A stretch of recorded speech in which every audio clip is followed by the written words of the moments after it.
Hi, welcome to my latest video. Today I'm going to be changing the rear shock absorbers on a Land Rover Freelander 2.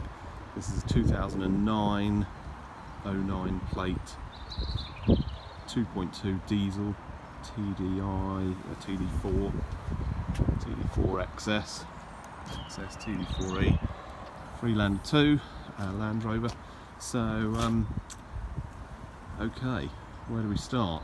Well, first thing, most important of all, is a cup of tea, and then you need to buy some new shocks. Okay, you probably don't need new springs, just the new shocks.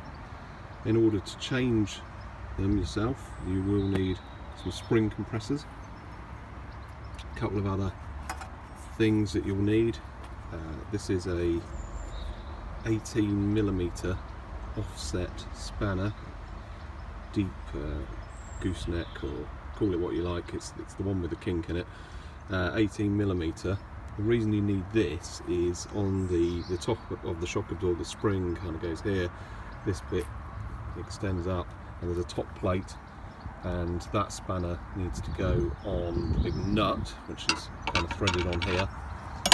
And you can see there's an Allen key in the end, Allen key socket in the end of that threaded shaft.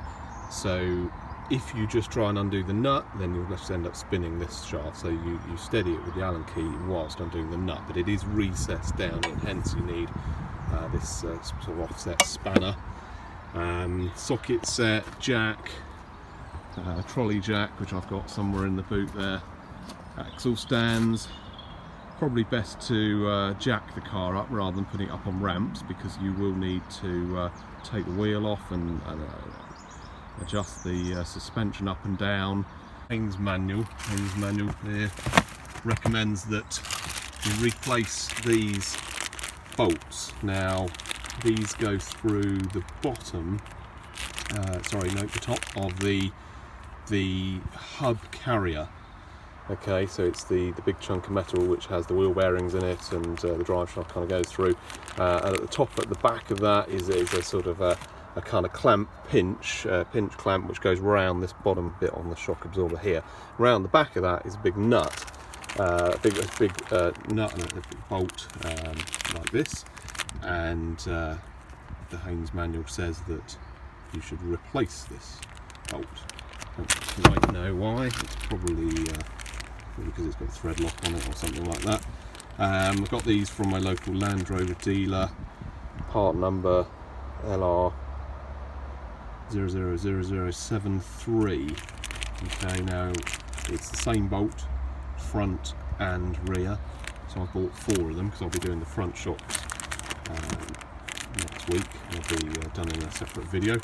But for today, for now, we're just doing the rear shock absorbers. I'll do one side and then the other, and there's 2 bolts there. Now, as well as replacing the shock absorbers, I'm actually going to be fitting these lift spacers. These are some spacers that I've developed myself, made out of polyurethane, and I'm actually going to be selling these as a kit.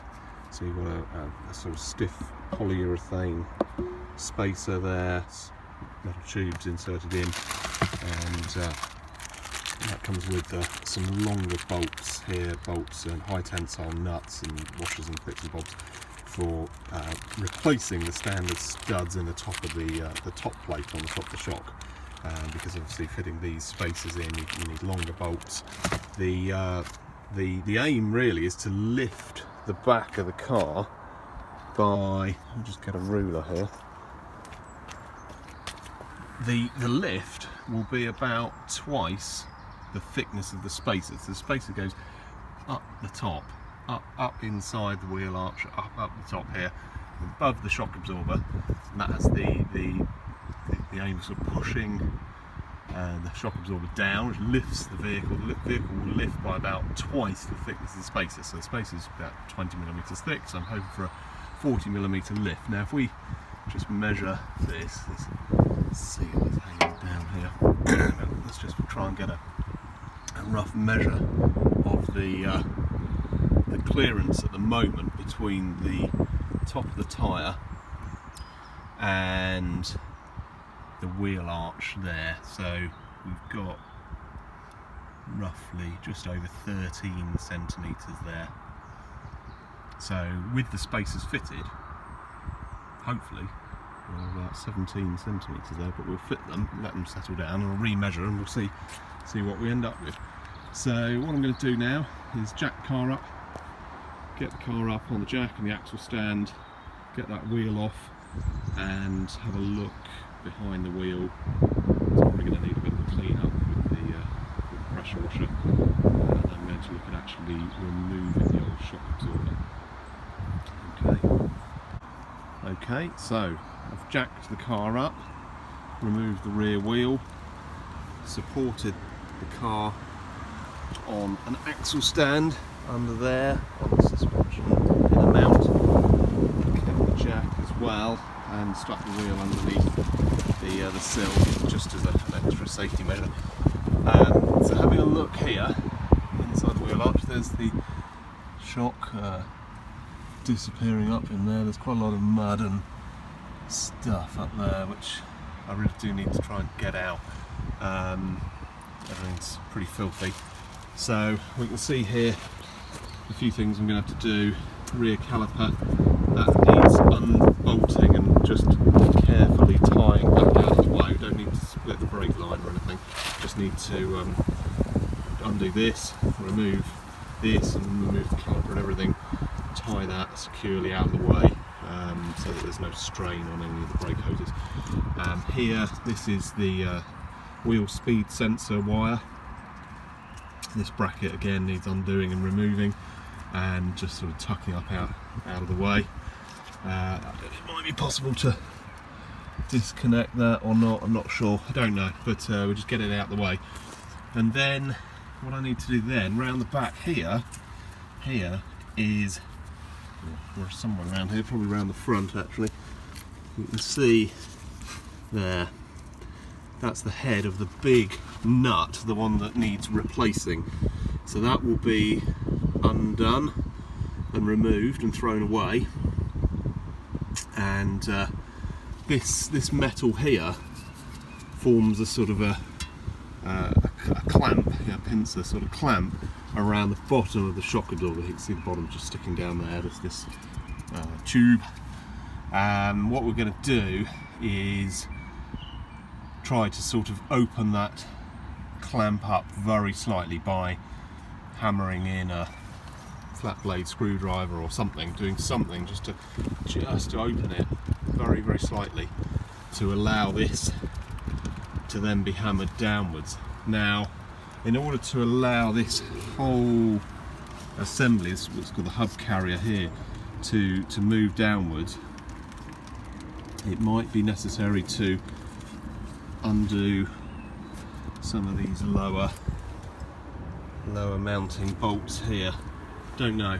I'll need to read up about that and see. There's also things like the anti-roll bar, which might also need undoing. Possibly up here. Probably, yeah, it will definitely need undoing here because it's attached to the shock which we're replacing. So that will need undoing. So yeah, we'll have to see when this clamp is loosened off. There might be enough movement in that to just sort of bash that downwards. Unfortunately, can't really get the spring compressor. There's just not enough clearance up the sides here. It's alright this side, but this side's a bit close. I don't know, I might be able to actually just do something with the spring compressor just to kind of take a bit of pressure off that spring and allow this, shock to possibly move upwards as this moves downwards. I don't know, we'll see. I'll have to just try it and see what works. Okay, so as well as doing all that, I need to come round here and remove. What I need to do is remove first of all this piece. So I'm probably going to have to pull up the boot floor. I've shifted everything, put the back seats down, moved everything over there.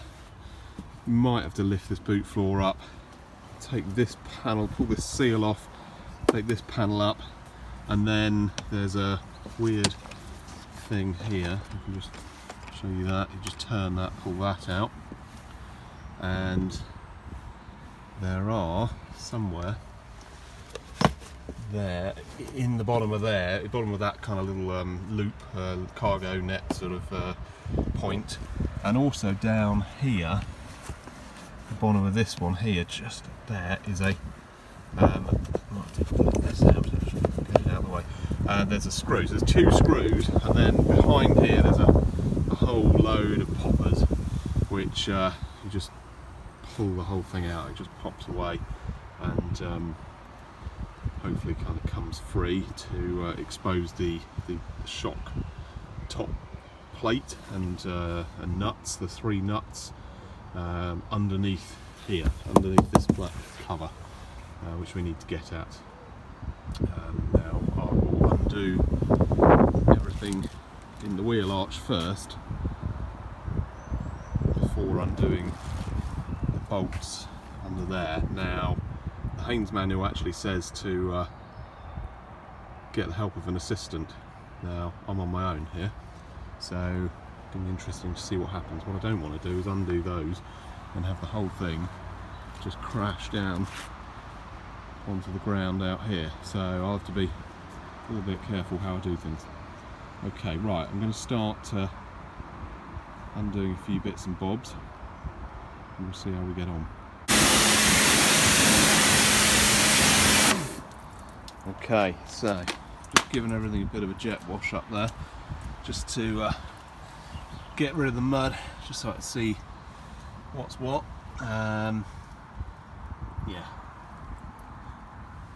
wait for that to drip dry, and then I'm going to start undoing some bits and bobs.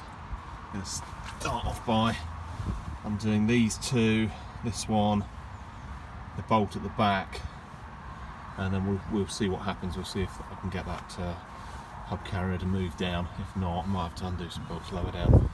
At least now it's not covered in mud. I don't know if this inner wheel arch liner will need removing or not. I might try to take it out anyway, as it can be a bit of a mud trap. I'd like to have a look up inside. Right up there, you can see well, there's still something up there, mud or leaves or something. What is that? Look. Yeah. Mud. Yeah, okay, so even after jet washing, there's still mud caught up around up there, so I think this cover is going to have to come off because it's a bit of a mud trap. What I'd like to do is put a bit of Hammerite paint up there just to protect up around the top shock mount where the shock mounts into the bodywork, because it can suffer from rust if you're not careful. Okay, so I'm going to undo the wheel speed sensor mount. Now that one, let's remove that.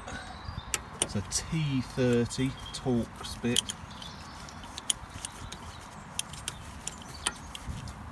Take that out, and then on the other side, I've already loosened it off, is the brake hose bracket. Now the Haynes manual actually says to remove the whole caliper. I'll see if I can do this without removing that, but we shall see. I've seen other videos on the internet which show people doing this without removing the caliper. So that comes off there.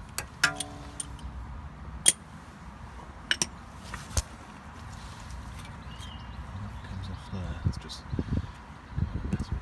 peg things in. Out of the way.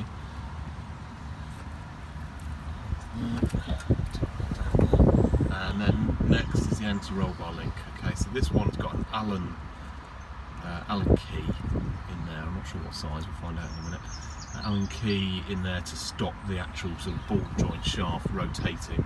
Steady with an Allen key and then undo this nut here. So I'm going to have a go at it. So this one here, the anti-roll bar top link here, it's a 15mm spanner and a 5mm Allen key in the middle. Now what I'm going to do here is just loosen that one off a bit with a traditional socket first, just to get it moving. A bit of WD-40 will help as well.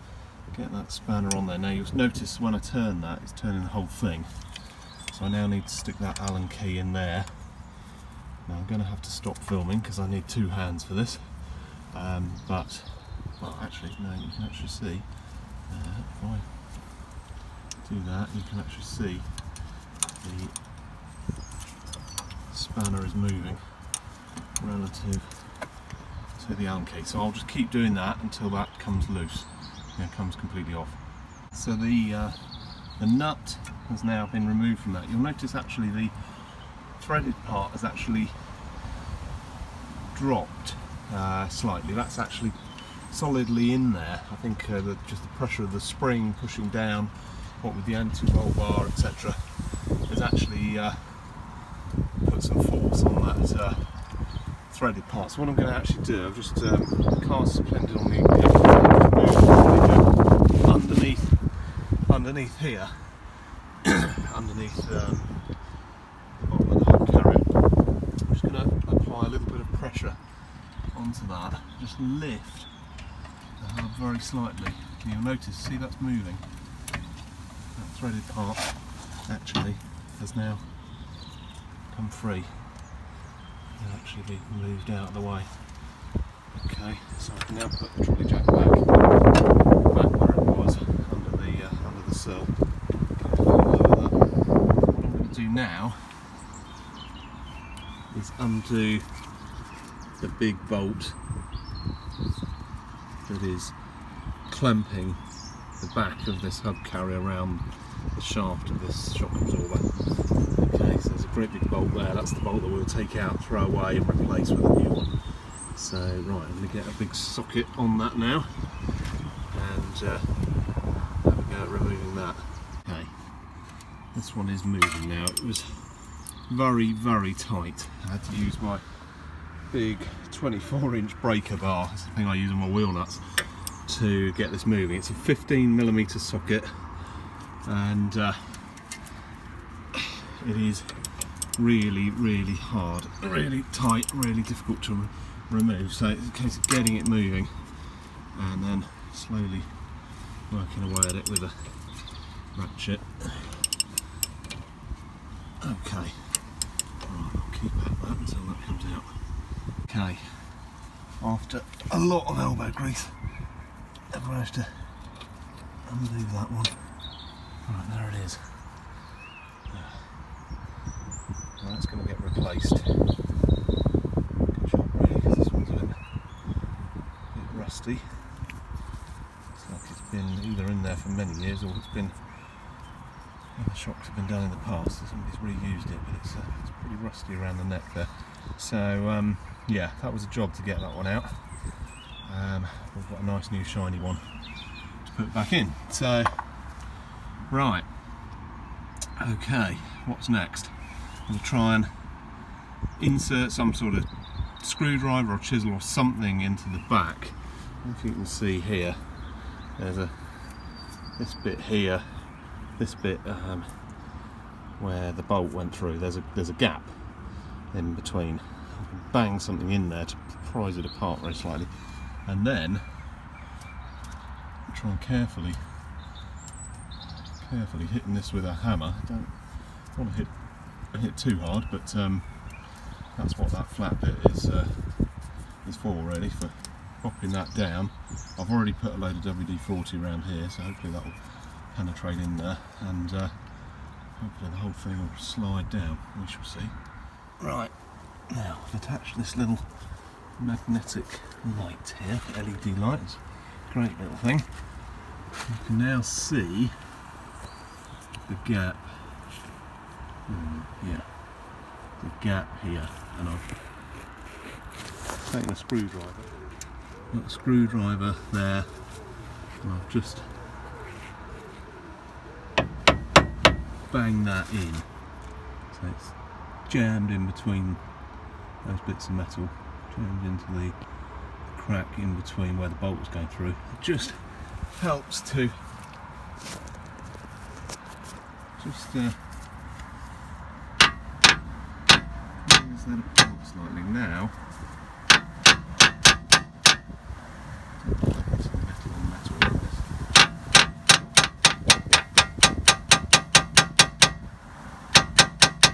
That is actually moving.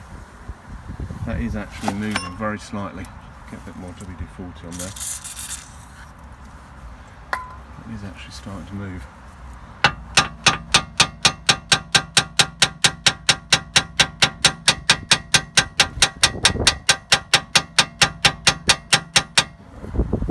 Okay, so just slowly easing that down. I might put a bit of wood or something there actually. Just, I don't know, just not too comfortable whacking that with a hammer. I'm sure that's what they do in a garage though. I've seen people hitting that really hard with a club hammer and it survived. So the other thing I can do is actually attempt to put the spring compressor onto what I can see of the spring there.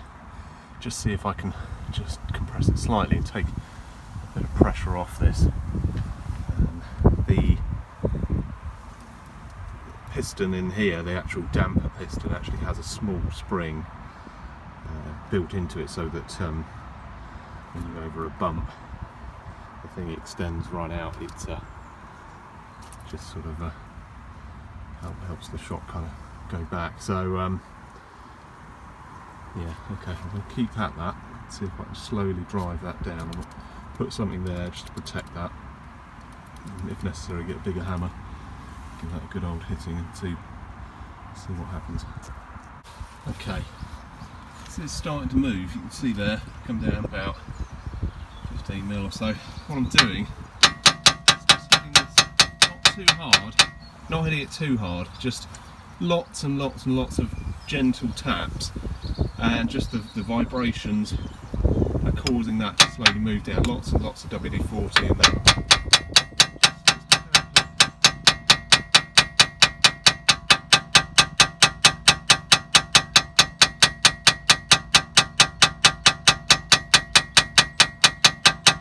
Just keep going, lots and lots of light taps, and it's just shaking that downwards very, very slightly, about 1/10 of a millimetre at a time. How much more we've got to go? Quite a lot, I think. So I shall just keep at that until it's free. Okay, so I've been hammering away on that, and you can see the hub carrier's moved down about an inch, but there's still actually, the bottom of the shock is only just there, so all of that still to go. I don't think this is going to move down far enough to free that, so either I need to make this go lower or I need to somehow lift the shock up. Now I can't actually get the spring compressor up in here. The threaded rods are just too long, it's not going to work. So what I'm going to do is undo this big nut here, so it disconnects this transverse arm here from the bottom. I'm not going to do the ones at the front. Let's see, there's one here and then one here. I'm not going to do those. I'm only going to do the one at the back. I'm hoping that will allow the whole thing to drop a bit lower and free that up. Okay, now this big nut here, I've got some WD-40 on that. It's a 21mm socket. I'll use this one as my wheel nut, big wheel nut impact socket here, so that'll do there. I'll get the big arm on that, undo that, and then drift out the bolt using something like this, just an M10 coach bolt that I can just bash through, drift that bolt out, and then this should all allow this to drop a bit lower, and hopefully help us to undo that. The head that the bolt is turning. So I've put an 18mm spanner on. It's the same offset spanner that I bought to do the nut on the top of the shocks. So that's 18mm there, 21mm on the nut. Okay, and then the two of them can be undone. Okay, right, so I've removed that nut off there with a 21mm socket. I've just tied this lower arm. This lower arm is springy. It keeps springing up and hitting the brake caliper. And possibly this is why they say to remove the brake caliper, but I haven't, and there's enough slack in that hose, so I don't think we need to do that. So I've just tied that down to the axle stand. The bolt, you can see there, push that back out. It doesn't actually come all the way out. There isn't enough room to remove it completely, so I've just left it loosely there. Okay, so now hammering this,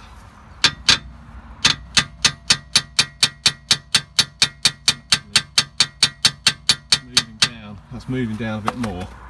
Still got a little bit of a way to go though, but there's a bit of movement in that. That can still drop more.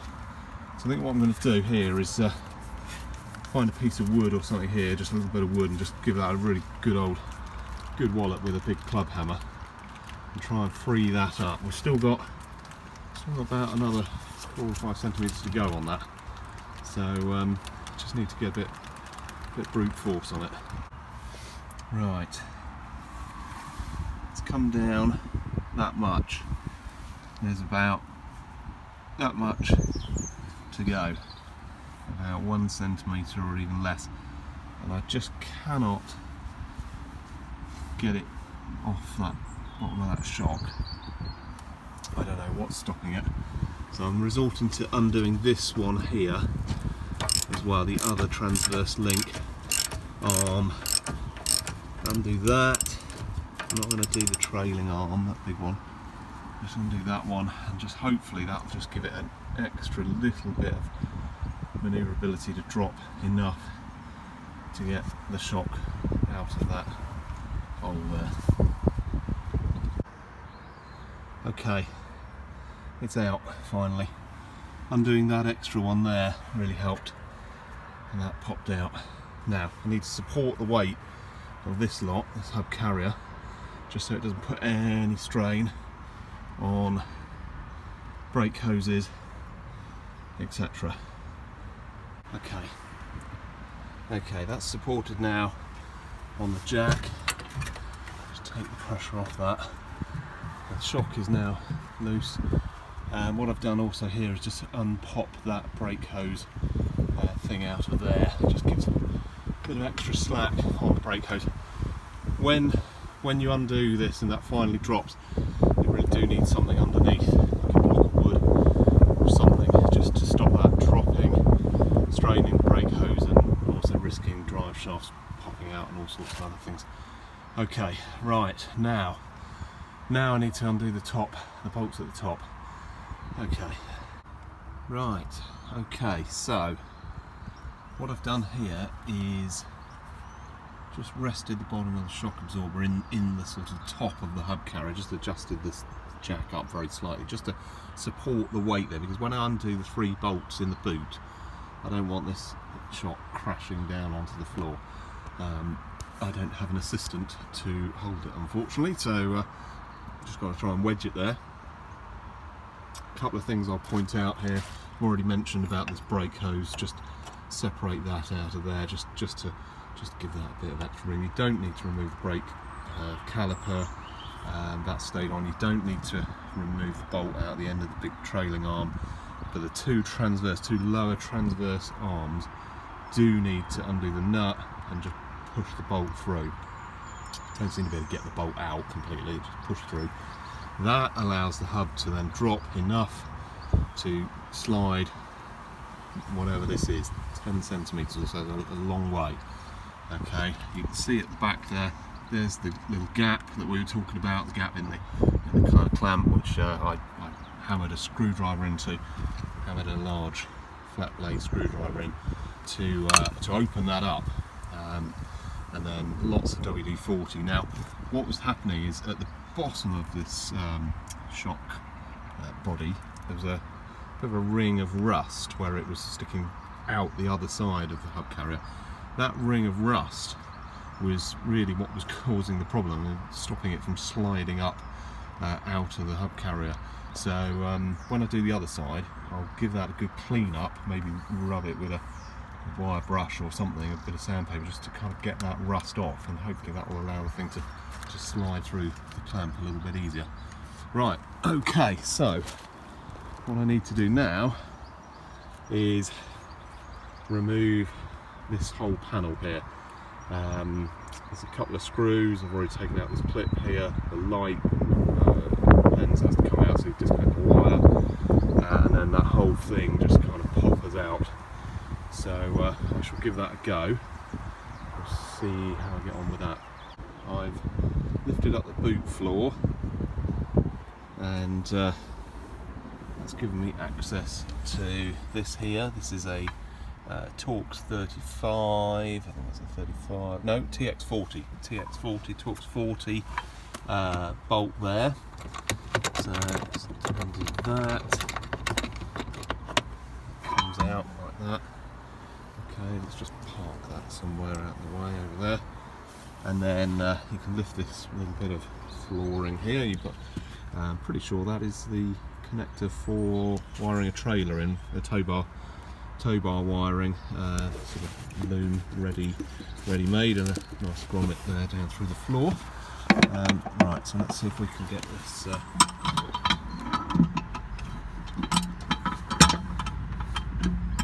this one here.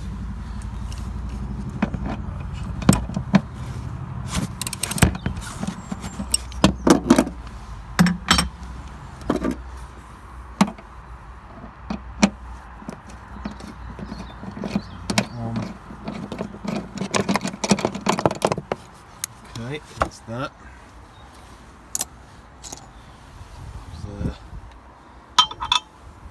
And then what you do then is pull off the boot seal all the way up to about here, where that fabric starts, all the way across the bottom over here. The reason for that is we need to pull this cover here up. Okay, so this is stuck down quite firmly down with 6 plastic clips. All right, and you just grab it and pull hard.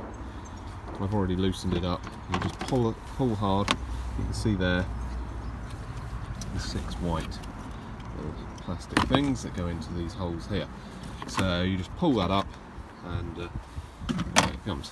Okay, so what we now need to do is to try and get in here and try and loosen this up. Now obviously we've got a light and a 12-volt socket here, which there will be wires for. Might try to actually see if I can pop that lens off and disconnect the wires, or it might be a case of just trying to reach up the back and disconnect them as I pull this panel out. So I'm now going to have a go at pulling this panel out. Let's see, let's just have a look on there. Again, there's lots and lots of plastic clips. I'm going to have to use both hands on this, so I'll stop filming for a minute. So I've pulled that out. There's some plastic clips here which just pull out of these. There was one here and it broke off, which is a pain, but that has allowed me to get in here. I'll just get in, see, there's the connector for the 12-volt socket. Disconnect that. Okay, so that's disconnected, and the light seems to be covered in a load of foam. Hopefully I can get in and, oh, there we go. Yeah, just literally just a little connector there. You just squeeze both sides and squeeze that, pull that out. I think the foam is probably just heat proofing or something like that. Okay, so the light's off, socket's disconnected. This is all starting to come loose. Now, what I need to do is go and investigate how this is being held on towards the front near the rear passenger door, because there's probably a load more of these plastic clips. I'll go down that end and see what's stopping that from coming out. Okay, so pull the door seal off a little bit, the rear passenger door opening, and that's allowing this to popper out. It's a bit fiddly, I'd say, very fiddly, but the good thing is, actually I'll just put that door seal back on a bit just so I can close the door. It's pouring with rain. This actually pulls away enough now to get in to these three nuts. 1, 2, 3. That one under that plastic cover is the actual nut on the top of the shock, which we need to undo once the spring compressors have been attached. So right, I'm going to get a socket onto these and loosen those off. Okay, so it's a 13mm socket on these three. Loosening those off.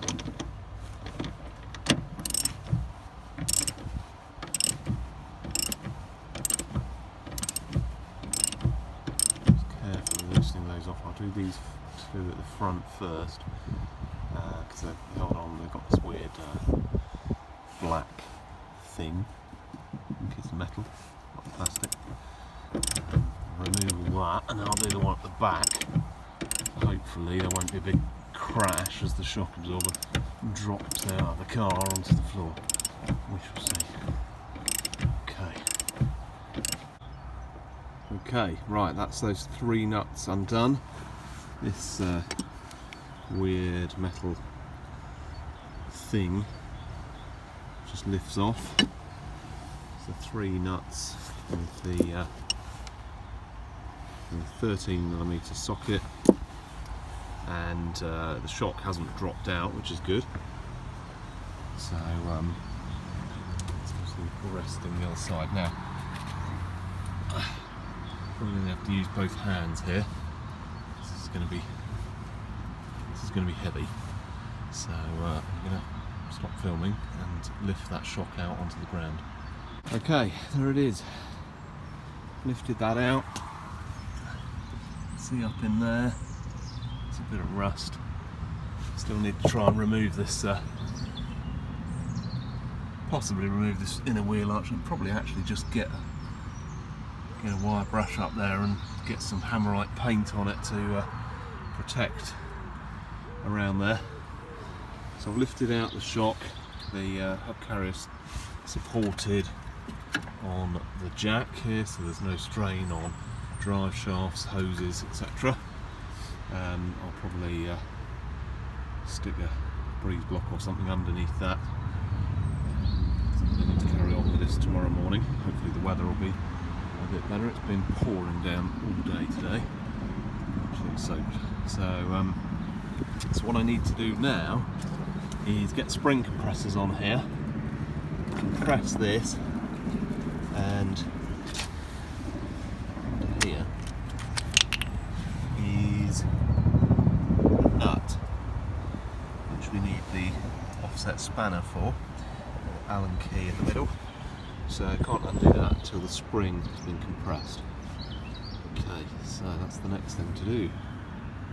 So, latest video, here we go. New day today, sun is shining, blue sky, no more rain. Last night I pulled out the inner plastic wheel arch liner.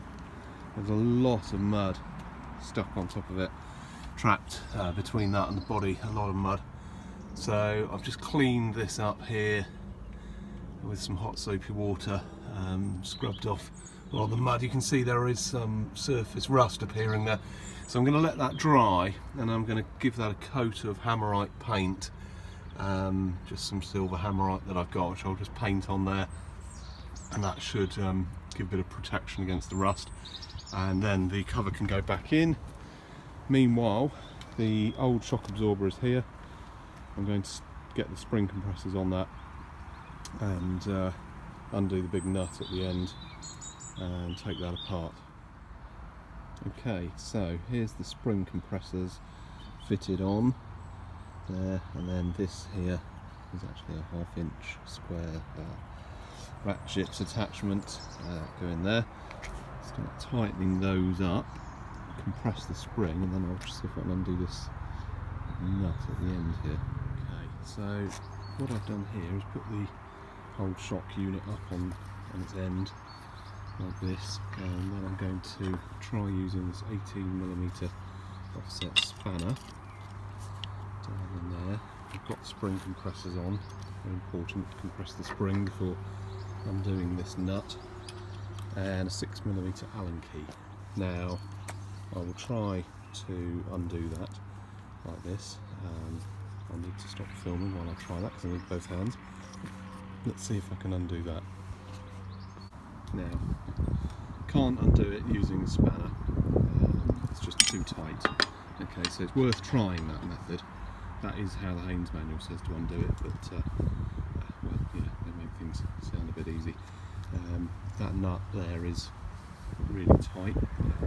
It's not possible to undo it by hand, even using the Allen key to sort of steady the shaft.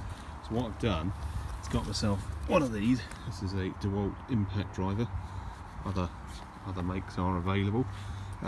This is a little bit like a sort of electric screwdriver, but it's much more powerful. It's got a 1/2 inch socket kind of attachment shaft on there, and this will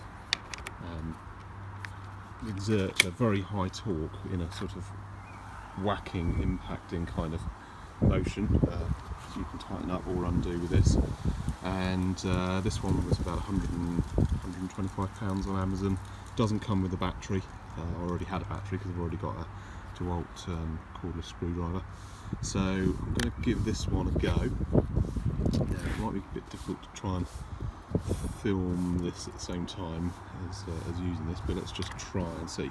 So I'm going to put that on there. It's an 18mm socket. This is an impact socket, okay, so it's not a standard socket. It's 6-sided, and it's made of much tougher stuff than a regular socket. Now, let's see, is that going to go down there? Let's just see. Okay, put that on there.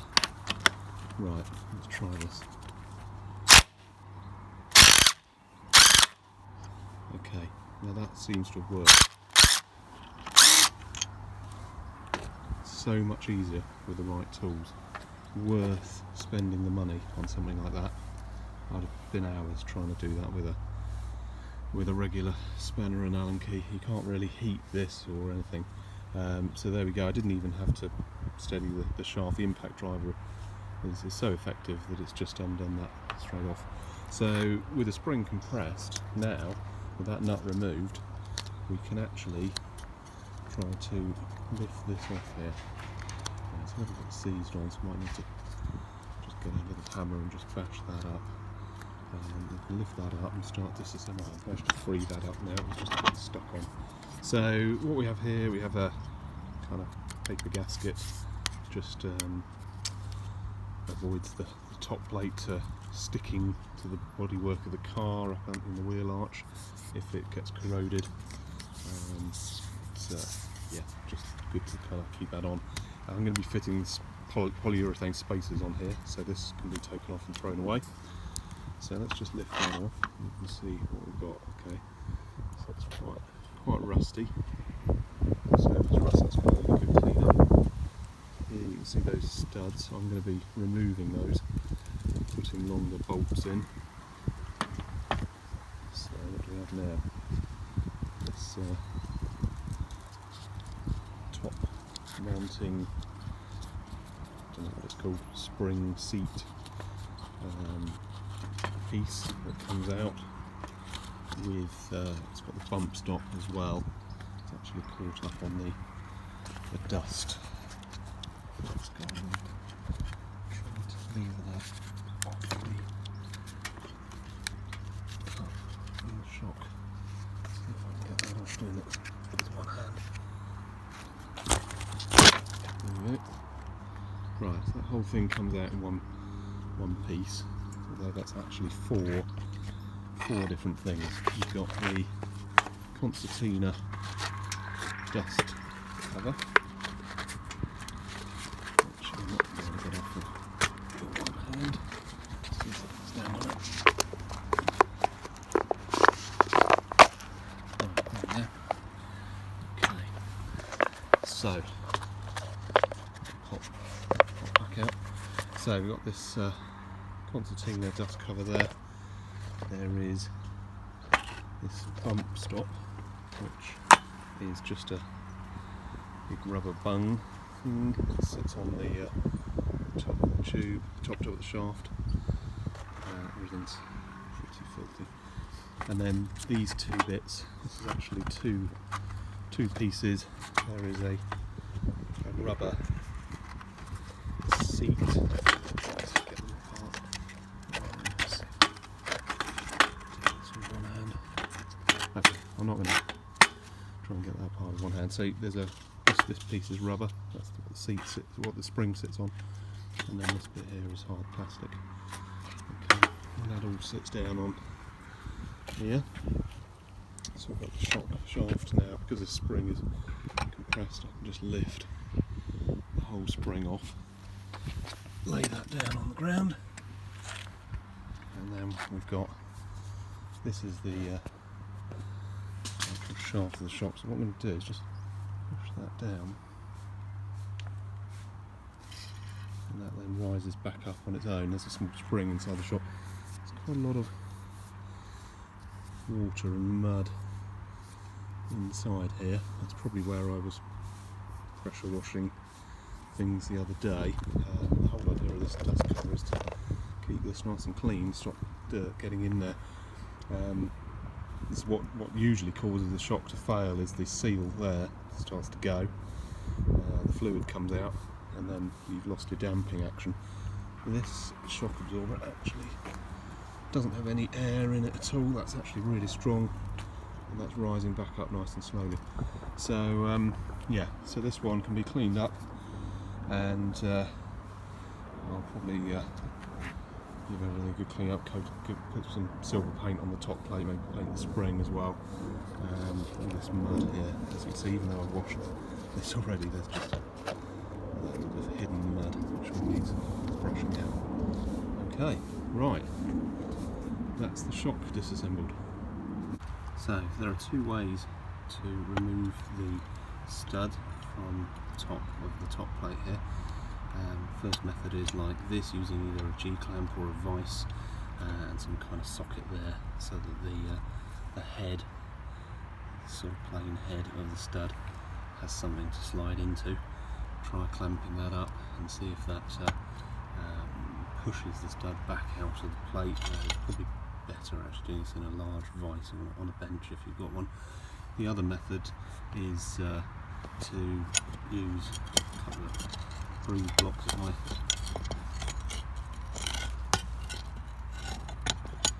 remove this vice from here. Just basically get the plate, stick it like that in between the blocks, and give it a good old whack with a club hammer. Now it's going to be difficult to show this actually. I'm just holding it in the camera. Try to block there. See if this works. Oops. Like that.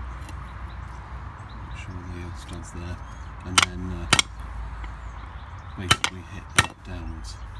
Okay, so I've done one already. That one came out using this method. Pushing it out with the G-clamp didn't work, so I'll assume the other 2 are just as difficult to get out, and I'll bash those out using this method. Okay, right, that's done. All three of these studs have now been removed. There's the plate. So now I'm going to fit the bolts into this plate to allow the spacers to be fitted. We need longer bolts fitted with locking nuts down onto this plate. Okay, so now start to reassemble the shock. What I've done is, after dismantling the old shock, I've cleaned everything up. There's the new shock absorber. This is a Brit Part 1, and I've given the spring a coat of red plastic coat paint just to smarten it up, because it was showing a bit of rust in places. The black paint was starting to flake off, so I gave it a good wire brushing and then sprayed it with some red paint. The top plate there, you can see that was also showing a bit of surface rust, so I've just cleaned that up, given that a coat of silver hammerite paint, just to keep it rust proof. Various other bits and bobs. We've got the sort of spring top mount there, that piece goes on like that. Bump stop, that goes on the top of the shock shaft inside. A few other bits and bobs here that came off. Hopefully you can see this. That's the dust cover that just goes over the shock shaft, just clips over some lugs at both ends. You can see on this thing here, hose, and it clips over this little lip there. That white cover, by the way, stays on, you don't remove that. A couple of other things that were fitted, that's the bottom spring seat that needs to go on here. There were these anti-rattle covers, sort of slip-on things that were sort of sat on the spring about here. They were obviously fitted for a reason. These sort of things can easily be slipped back on after the shock's been fitted. I'll leave those two off for now, but see how I go. If I need to put them back on, then they just slip on over the spring. There's the nut that we got undone with the impact gun, and then that cover just goes over the top of that nut. Now, what else?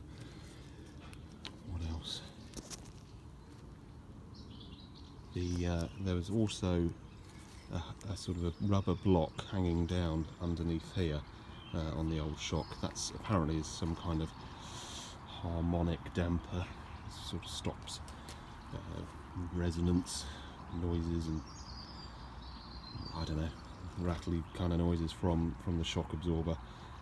Again, it was obviously fitted for a reason. Land Rover decided it was needed. I'll leave that off for now. It can easily be attached later on if there is some strange noises coming from the back end. Oh, cat. Kitty. So what I'm going to do now is clear the decks a bit, put that spring onto the shock. The shock has a sort of a little pin thing here, which there is a small spring inside the shock, so you push that down, pull that off, and piston comes up. Can't do that with one hand, unfortunately.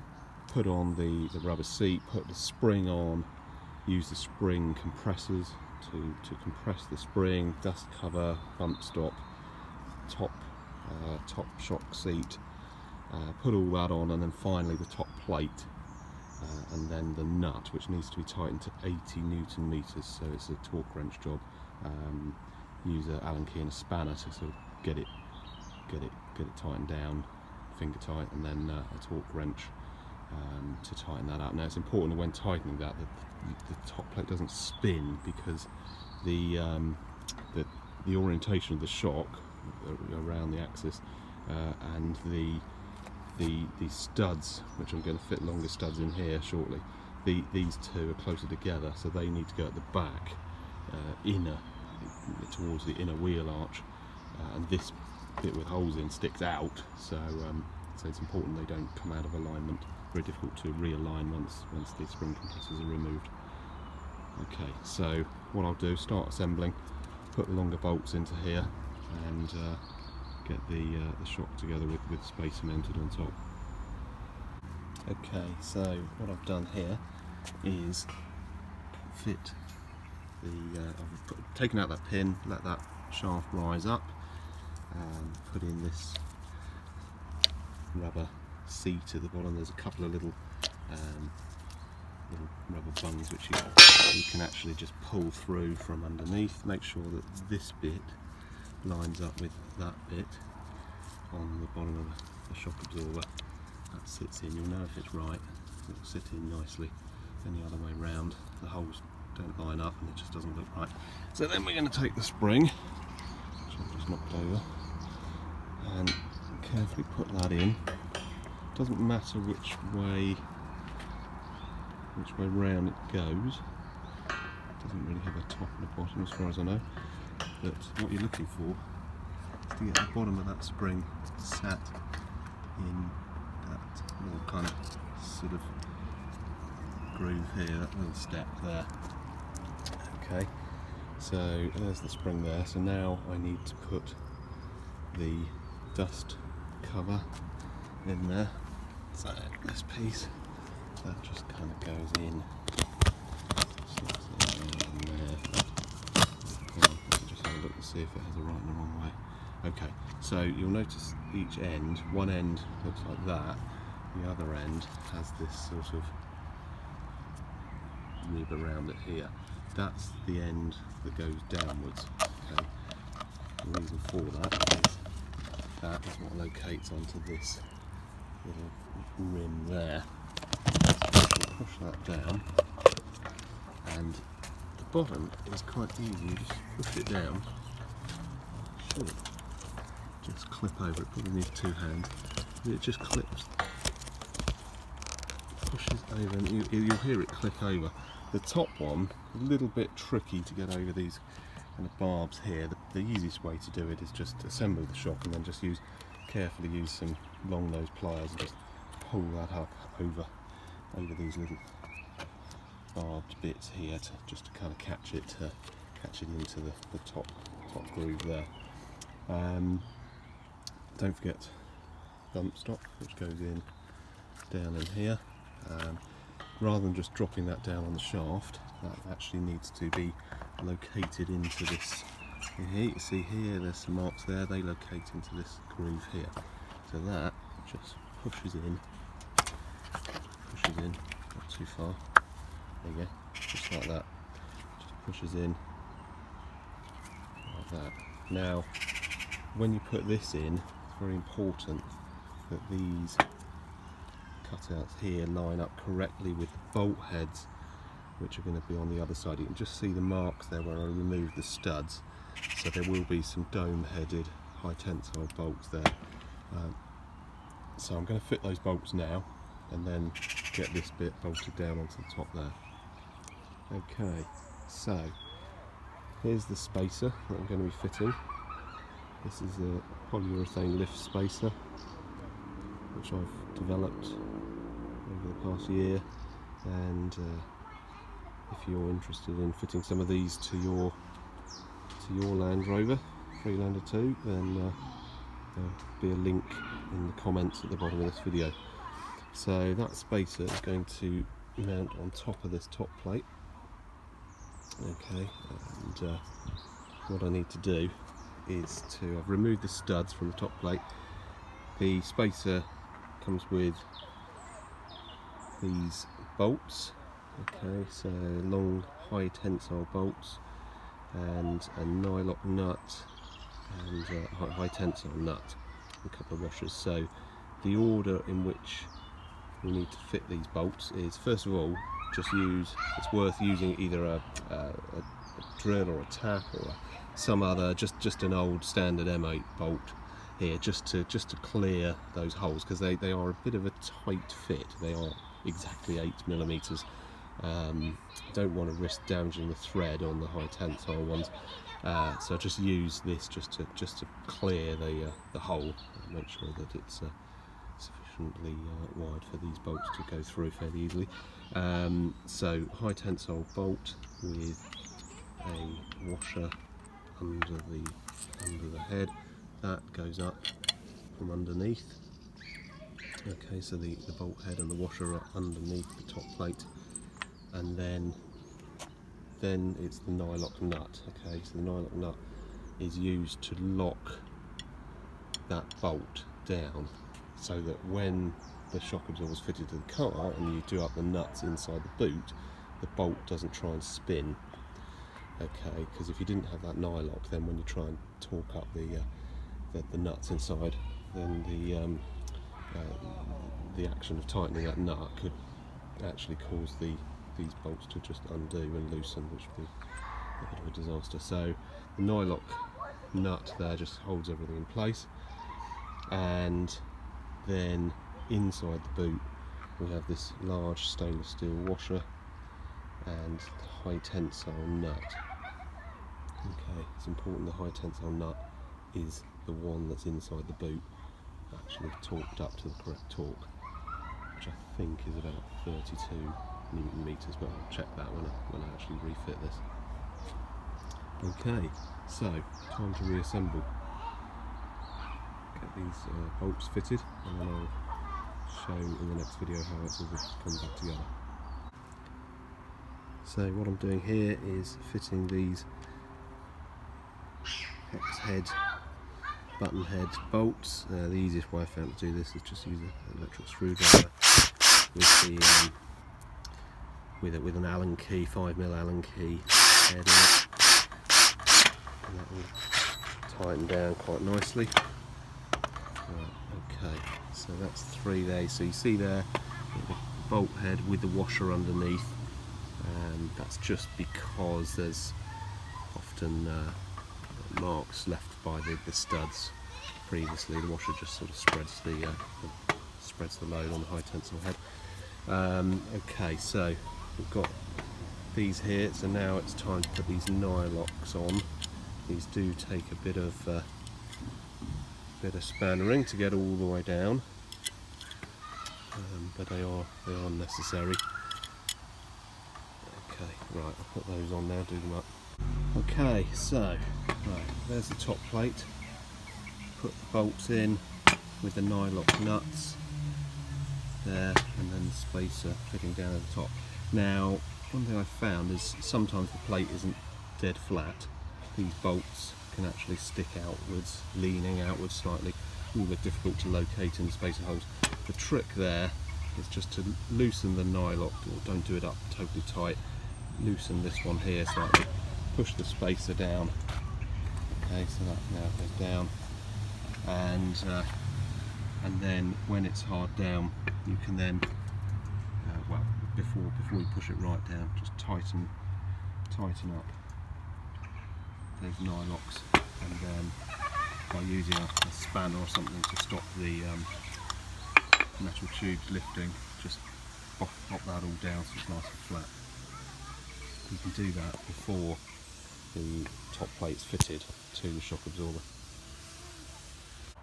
Okay, so I've put the spring compressors on, so this dust cover I've clipped over that little lip on there. The top can be attached after everything's bolted together, and compress the springs. Top plate here is just put in loosely here.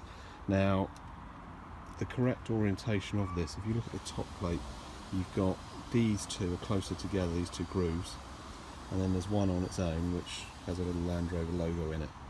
Okay, that one needs to be at the front of the shock.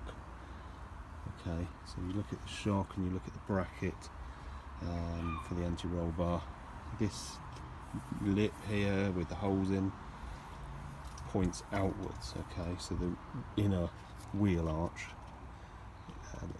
liner is here. This points towards the tyre. Okay, so in the boot, these two nuts on the two studs here are further in towards the inside of the car. This one's on its own. Okay, there's a weird sort of metal kind of spreader plate thing that goes across here inside the boot. Okay, so that's the way, that's the orientation. It's important to get that right before you start tightening all this up, because it's a bit difficult to move it afterwards. Okay, especially when the spring compressors are removed and the spring is pressing on the top plate. Okay, so what I'm going to do now is put the top plate in here. So that's the top plate side.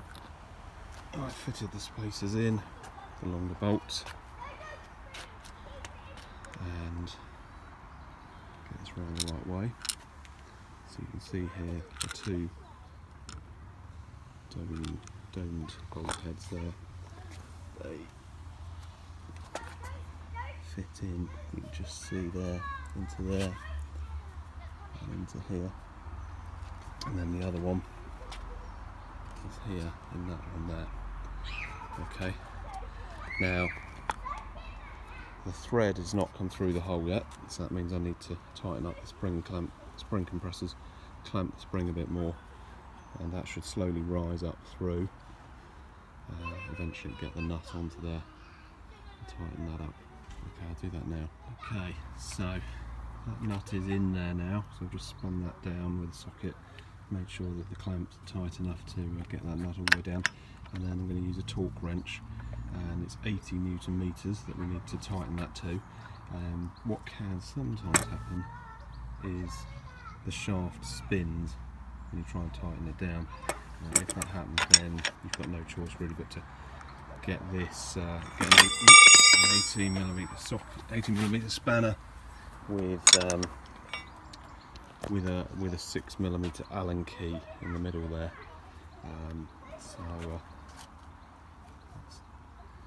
Hopefully we won't need to do that. So you have a 6mm Allen key with the 18mm spanner, but really do need to use a torque wrench because it's important to torque these things up to the correct rating. So Haynes manual has all the different torque settings for various bolts. So I'm going to tighten that one up now. Can't do it one-handedly, so I'm going to stop filming. So a little trick here, if you're doing this on your own, in order to stop that top plate spinning, put it on a workbench like this, clamp it down like that, and then you can then get up underneath to torque that nut up without the top plate spinning. Okay, so I've done that now. That's now ready to be fitted to the car. Okay, so spring compressors have been removed.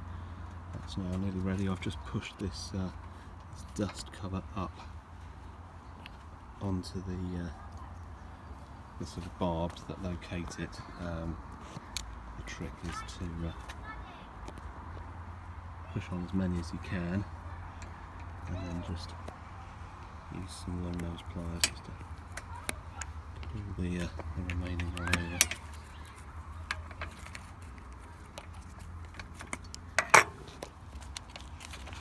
There we go.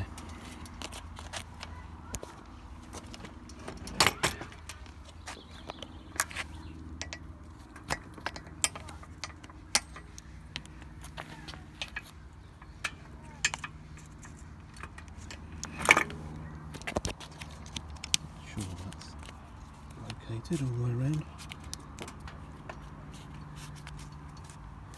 Quite important that, because it just keeps mud and water from getting anywhere near the shaft, which if that gets scratched up then the shock's going to leak. So it's got to come off again. Okay, right, there we go. Right, now I need to fit that to the car. Okay, reassembling now. I've put the new shock absorber in there with the spacer up above with the long bolts. Just rested that there, and then in the boot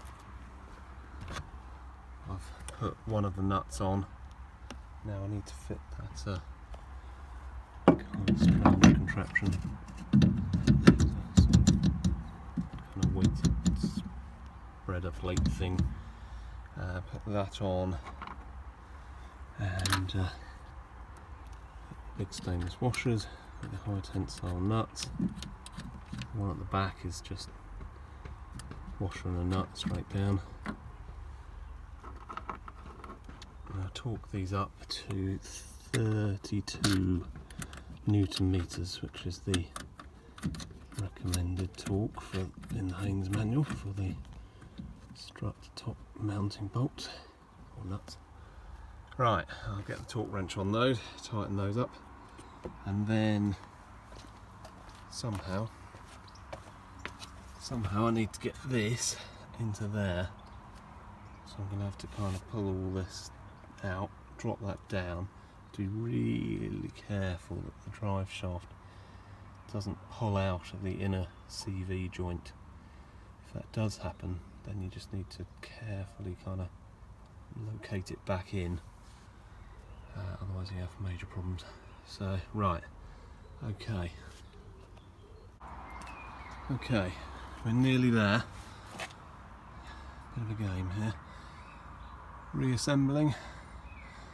The shock is in there. What I did is lifted that up and just rested it on the top here, with a jack underneath the bottom bit there, just to poke the bolts through the top, the studs through the top, through the holes, and just enough to get those nuts in there. Now what I've done, I've deliberately, here's a little tip, just put those on by hand, leave them slightly loose.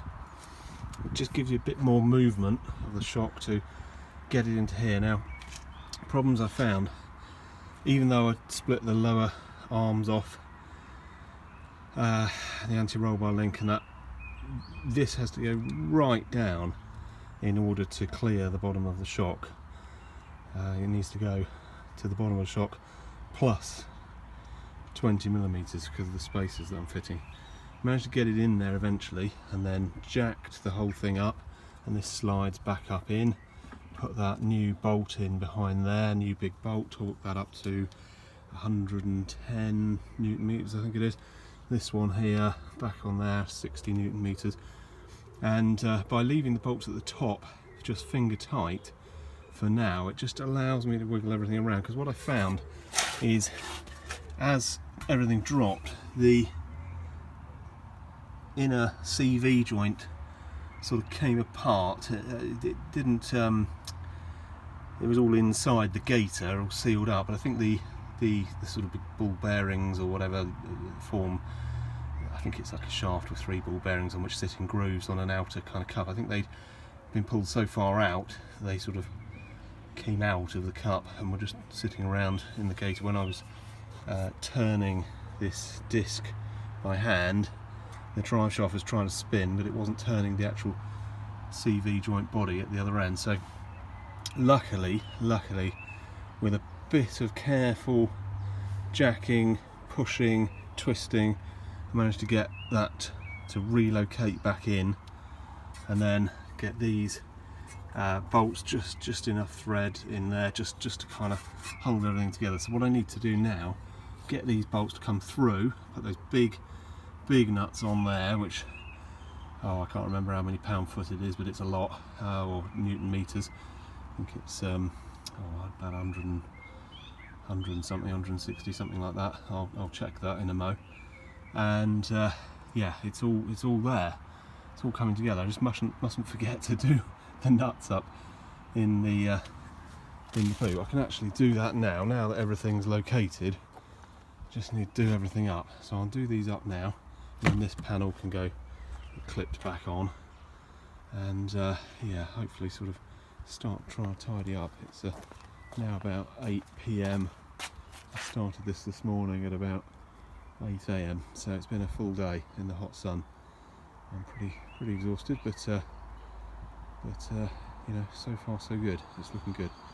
Go for a drive in a minute, hopefully, and test these spacers out. Hopefully everything will be fine.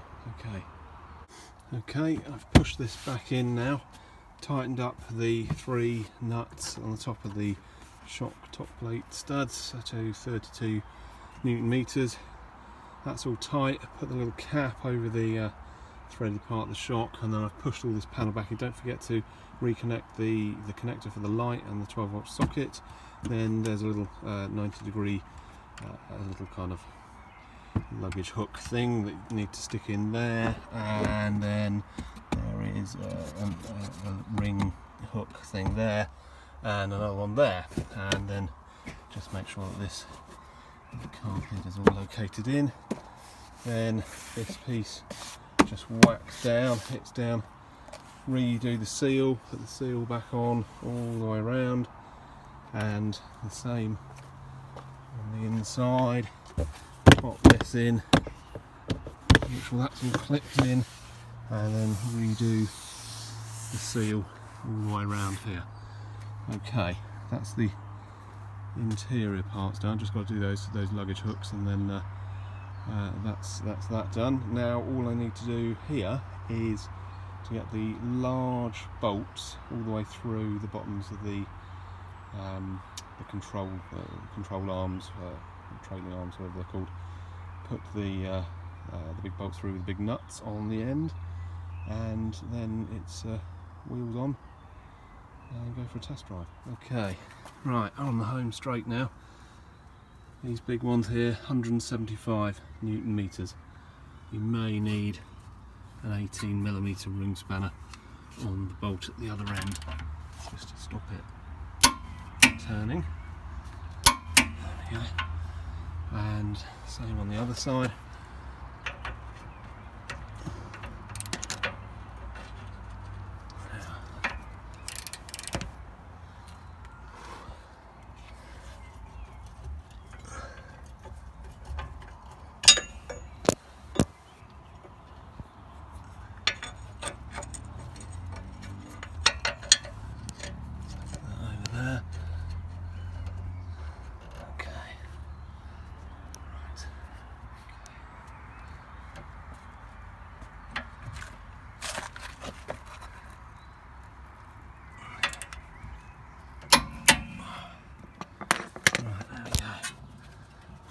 Spanner out.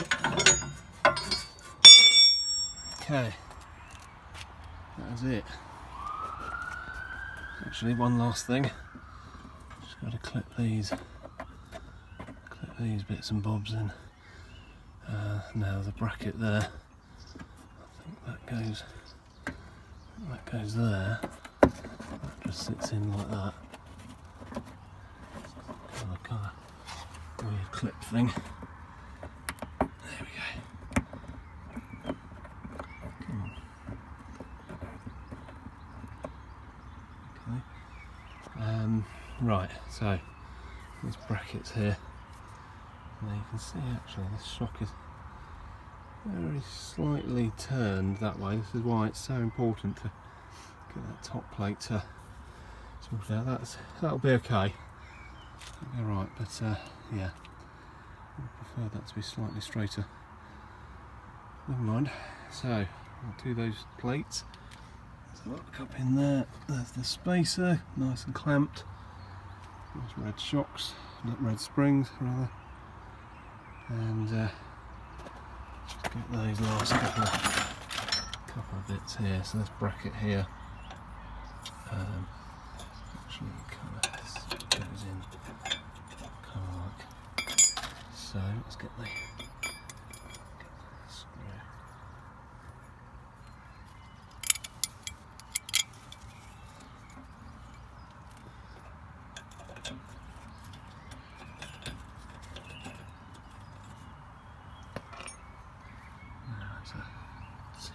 TX30 torques. There's no torque rating, you just do them up so pretty tight. I'll do that with a wrench and a mow. Let's do the other one.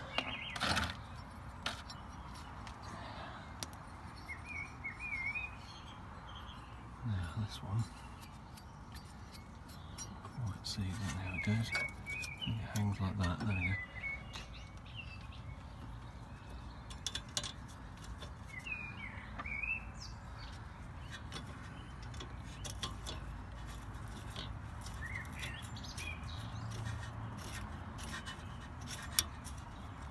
Right, let's get a wrench on that.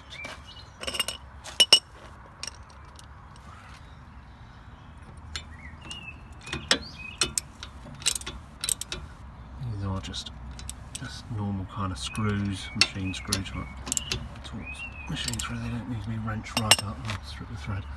Okay, so brake hose back in there.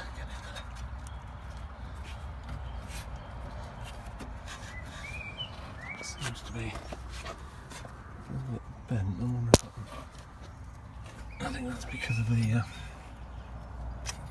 of the shock. Actually, that slides along a bit.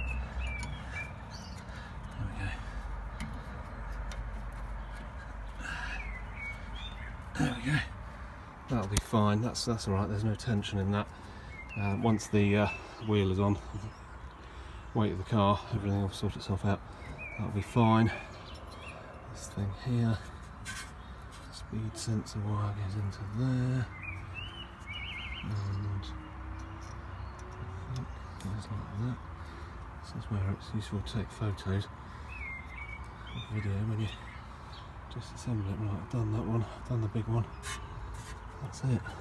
Wheel on, let it down off the jack, see what sort of extra lift we've got. Okay, that's it. After an exhausting couple of days, the car's lowered down, and actually got a tape measure over here. So, let's see, we had about 13 centimetres before. Now I haven't driven the car yet, so things will settle down. Get that at the top of the wheel. Okay, so you got about 18, so that's a 5 centimetre lift, which is great. I'm sure it will settle down, probably down to about 17, so sort of 40mm lift from those spacers. Yeah, good. Okay, now I'm going to go for a test drive. Let's see how it is. Okay, just been for a test drive. Leathering's looking good. Still got a decent amount of lift there. Doesn't look like it's settled that much actually. I've not fitted spacers on the front yet, so back is running a bit higher, but I thought it best to do the back first. On the other side as well. Did that one first before I videoed the other side, and yeah, that's got the same spacers in. That's all looking good. Right. Okay, time to tidy everything up now. Thank you for watching.